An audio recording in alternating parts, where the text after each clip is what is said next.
All right, so I'm going to do a live edge cut here. So I'm faking the live edge, and I'm going to show you some, I'm going to put a bunch of clips together for this video. A couple things about this is I thought that they wanted the angle to go out this way. Right? I prefer it going down this way. This is for the top of this vanity. They do want it down this way. So I put this board really the wrong way. It's not going to matter. If this was a tabletop, it would bother me because, again, I thought I was going to go this way, which means I'm cutting with the grain direction. So if you saw this as a tabletop and you saw that angle, and then I cut, wavily along the grain lines, it would look natural to you. I'm actually going to be cutting it back this way. It won't matter here because this vanity is between two walls. So you're never going to see the end grain. It's not going to matter. The other thing I'm doing here is I don't know why my notes are this way, but I have to keep to my notes from the job when I was there. This is, everything's going to fight me here now. But my notes on this were 20 1/4 inches, this is depth, and I wrote 22 inches max for depth here. This is a 24-inch wall coming out here. We have a little door over there. So I don't know why that is. I think the original vanity was only maybe 20 1/4 inches deep. That's what I think. So what I'm doing here is I'm coming out 22 1/4 to this point, and then I'm bringing it in 20 1/4 on each side. So this will have a slight bow to it, right? Just like my tabletops that I do that are boat shaped. You understand me? So I'm going to get the camera and follow this here. What I had to do is I had to jump the grain lines. I'm following the grain lines the best I can, right? But I'm jumping over a grain line and I'm following it. I'm jumping over a grain line and I'm following it to try to make it look as natural as possible.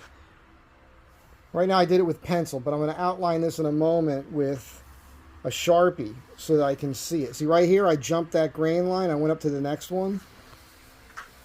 And I jumped again right here, crossing over, and I'm back on a grain line now. Right, this is all a real grain line that exists. These waves are going to look great with the angle cut to it. And right here, I'm jumping. I could probably pull that a little bit further. But I'm jumping down to this grain line. Boom.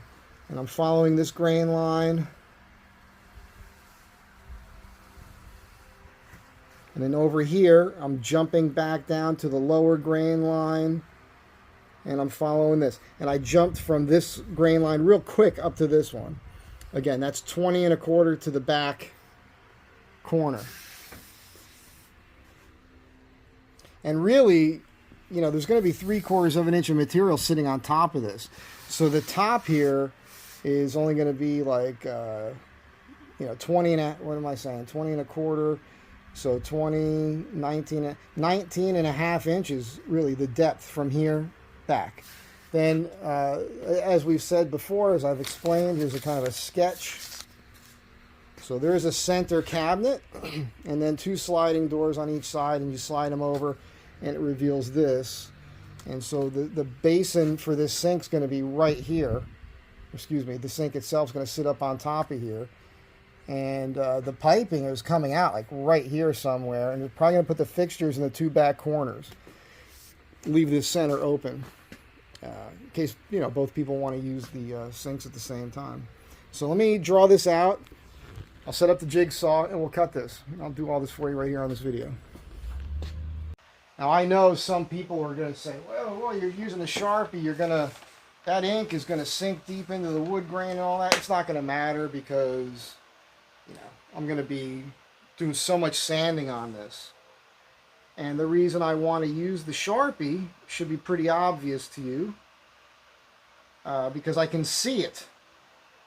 There's nothing worse than, you use a pencil line and it looks like you can see the pencil line, but then as you're using the machine, all right, the jigsaw, the shadows when you're working blocks the line and you're like, ugh, and it's a hassle. So by using a Sharpie here, it's going to make your life so much easier.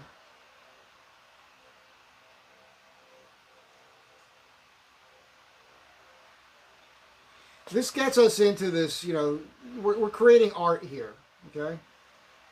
And a lot of people want live edge, and you can buy boards that are live edge. Ironically, a lot of places charge extra money for that, which is kind of funny because live edge is like the remnant. You know, you got a big log, and they slice the log like this, right? And then they square it up. So the live edge parts are the parts that are on the edges of the logs, right, on the tree. And it's one of those funny things.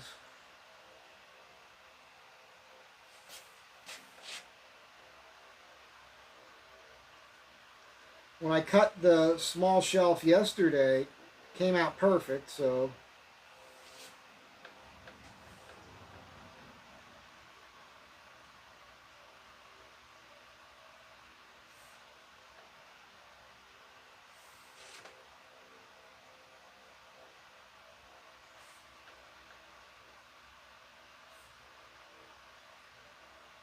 and you know, this is a bathroom vanity. It's not a kitchen. It's not like this cabinet has to be obviously 24 inches deep. That's kind of overkill. When you're bending down in a bathroom, what are you putting in there? You know. So, and they're gonna have a little cabinet above that, and they've got other storage in the room. I'm making a wall hung cabinet that's all the parts are ready to go on that. As far as making that, so it's Friday. Today's Halloween. So next week I should get all the parts together, and hopefully by the end of the week I'm already applying finish. That's what I'm hoping, and then hopefully the following week we can get this thing installed. Let's go ahead and set this up and then cut it.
Yeah, so I'll flip it upside down, all right, to do all that sanding, but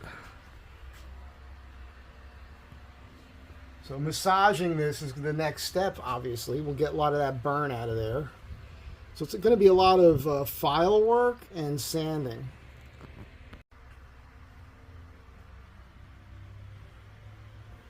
And this, obviously, this edge is not going to be as sharp as what you see here. We're going to roll that over quite a bit.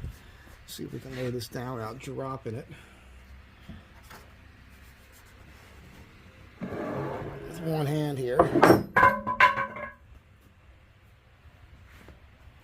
It's a pretty massive top. The thing's got some serious weight to it. Again, this will be the bottom, but from here I can start massaging this. And I'll tell you, you know, you're going against the grain here on that cut. And I can feel it. When I cut the other thing, right? Yesterday I did this floating shelf here. So let me get this up here. Should be able to see it here. Yeah. So here, you can see the grain is going down like that. So I was cutting correct with the grain. On this one, I'm cutting against the grain. When I cut this piece here yesterday, which is not sanded out either, I just wanted to get this done for the client yesterday before he got here so he could see. This is one of the floating shelves. And I didn't sand this out completely, but I did sand it a bit before he got here. So you can see how this is, it's very cool. But obviously you can still see grain lines here, right? At any rate, that's how you can. You don't have to do it the way I did it. Let's see if we can flip this over. Let me put this back up on the tripod here. Yeah, so again, this is the bottom right now.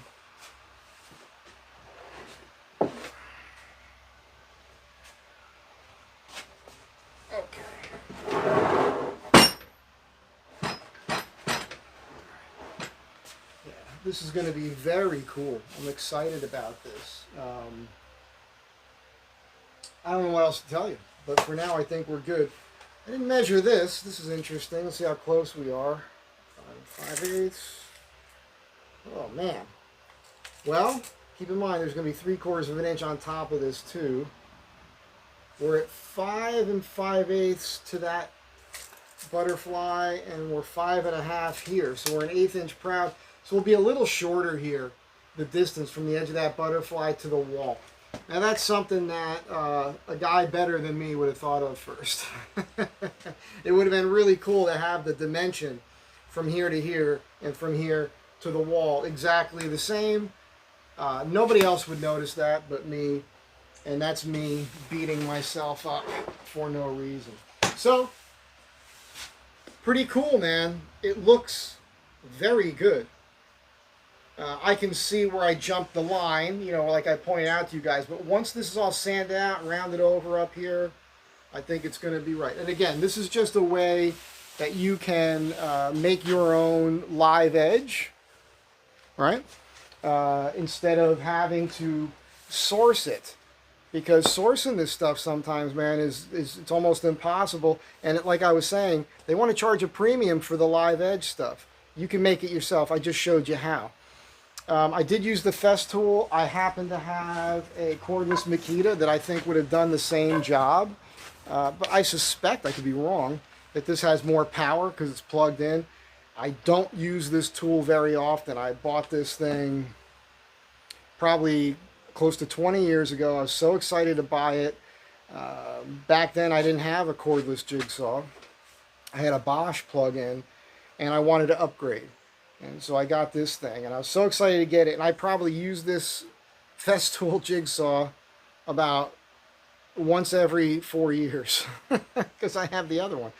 One thing that would be cool is if they made a long blade like this that was thinner so it would naturally deflect more on purpose. That's not what you want in a jigsaw, right? But this blade is so thick, so robust, and the guide system is so good on this particular model that it cuts a straight line. I mean, you're doing curves, but it doesn't deflect.